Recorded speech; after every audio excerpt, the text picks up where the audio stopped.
एक हरे भरे और विशालकाय जंगल में एक छोटी सी चिड़िया रहती थी जो कद में तो बहुत छोटी थी लेकिन दिल उसका बहुत बड़ा था। उस चिड़िया का नाम था पिंकी।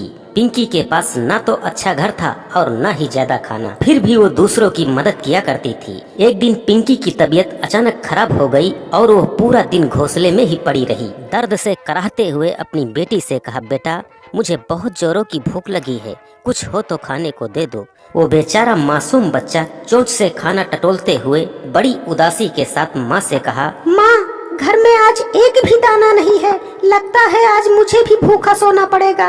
नहीं बेटा, मैं तुम्हें भूखा नहीं सोने दूंगी, भले ही आज मेरी तबीयत खराब है लेकिन कुछ न कुछ व्यवस्था जरूर करूंगी। वो बेचारी बीमार चिड़िया खाने की तलाश में निकल जाती है। अरे पिंकी बहन, आज बहुत देर से खाने की तलाश में निकली हो। हाँ चिंकू भैया, आज तबीयत ठीक नहीं है, क्या करूँ, मजबूरी में आई हूँ। आज मुझसे ज्यादा दूर तक उड़ा नहीं जाता, अगर घर में कुछ खाने को होता तो आज मैं घर से निकलती नहीं। पिंकी, अगर तुम रहना चाहती हो तो आज के दिन मेरे घर पर ही रह जाओ।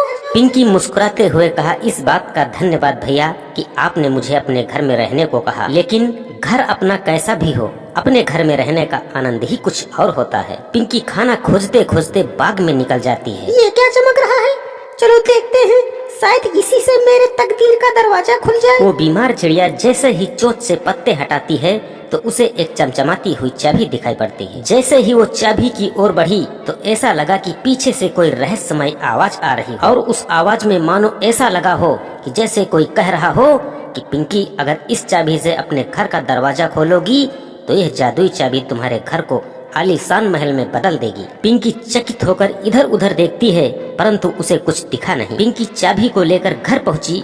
जैसे ही चाबी को अपने घर के दरवाजे में लगाती है, चाबी घूमते ही वो घर एक आलीशान महल में बदल जाता है। पिंकी खुश होकर, अरे वाह, ये तो सपनों जैसा महल है।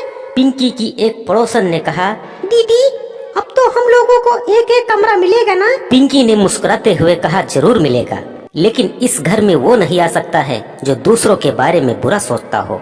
ये सारी बातें एक पेड़ पर बैठा हुआ बात सुनकर मुस्कुराया और मन में सोचने लगा, अगर ये घर मेरा हो जाए तो मैं पूरे जंगल पर राज कर सकता हूँ। उसके मन में लालच की भावना उमड़ी और वो बाज जोर से दरवाजा खोलकर अंदर घुसने की कोशिश करता है, लेकिन जैसे ही वो अंदर कदम रखता है घर गायब हो जाता है। पिंकी ने कहा, बाज भैया ये घर लालचियों के लिए नहीं है। बाज शर्मिंदा होकर वहाँ से उड़ गया। तब पिंकी के पड़ोसी पक्षियों ने कहा, पिंकी अब तुम जंगल की सबसे अमीर चिड़िया हो। नहीं भाई, सच्चा अमीर वो है जिसका दिल बड़ा हो।